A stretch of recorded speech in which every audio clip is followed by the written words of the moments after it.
پناہ رزق میں آپ اضافہ دیکھیں. اللہ میں گارنٹی سے کہتا ہوں 7 نسلیں بھی رزق کو ختم نہیں کر سکیں گی. یہ ایک ایسا جناب علی مجرب ترین طریقہ ہے.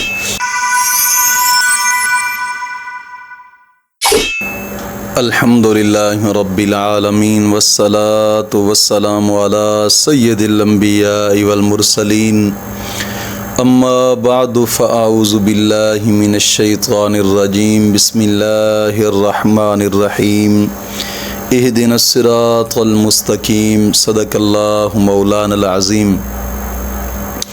روحانی پاورفل وظائف میں سے آج ایک اہم سبق دوستوں کی نظر کرنا ہے، جو کہ صبح نہار منہ سورۃ کوثر کا وظیفہ ہے کہ اس طرح پڑھ لو انشاءاللہ العزیز رزق میں بے پناہ اضافہ دیکھیں گے.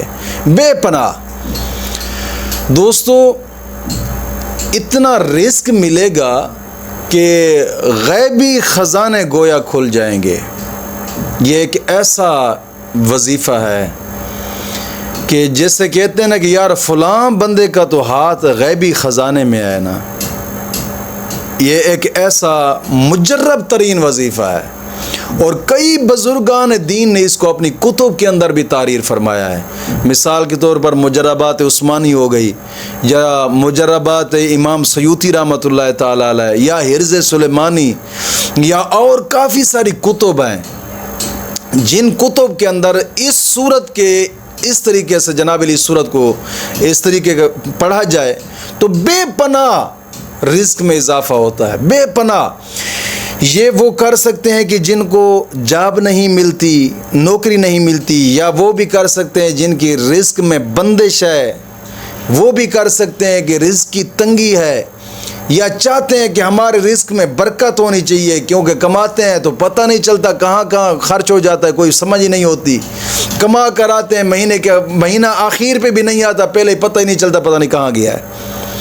تو ان دوستوں سے گزارش ہے کہ سورۃ کوثر کو اس طریقے سے پڑھ لیں، انشاءاللہ میں گارنٹی سے کہتا ہوں 7 نسلیں بھی رزق کو ختم نہیں کر سکیں گی. یہ ایک ایسا جناب علی مجرب ترین طریقہ ہے. اس طریقے سے اس کو پڑھنا ہے، لیکن کوشش کریں خالی سورۃ کوثر پڑھنے سے کچھ نہیں ہوگا. یہ یاد رکھیں، کچھ لوگ کہتے ہیں نہیں یہ بس یار ہم وظائف ہی کرتے ہیں، تو نہ، وظائف کریں لیکن کرنے اس طریقے سے جو طریقہ میں بتاؤں گا. سب سے پہلی چیز نماز ہے. نماز کی پابندی ضروری ہے، اور ہر نماز کے بعد 11 مرتبہ کلمہ طیبہ اور 11 مرتبہ درود پاک یہ اشد ضروری. دوستو نماز دین اسلام کا ایک اہم رکن ہے. آقا کریم صلی اللہ علیہ وسلم کا فرمان مبارک ہے. حضور ایک مرتبہ حضرت ابو ذر غفاری رضی اللہ تعالیٰ عنہ کے ساتھ جا رہے تھے. پت جھڑ کا موسم تھا. حضور گئے تو ایک درخت ایسا تھا کہ اس کی ٹہنی سے پکڑ کر حضور نے ایسا ہلایا تو جتنے پتے تھے سب گر پڑے. حضور نے فرمایا ابو ذر دیکھا اس ٹہنی پر کچھ پتے رہے؟ عرض کرتے یا رسول اللہ نہیں. حضور نے فرمایا یہی مثال ہے اس نمازی کی. جب نمازی نماز پڑھتا ہے تو اس کے کاندھوں پر گناہوں کا میل بھی نہیں رہتا.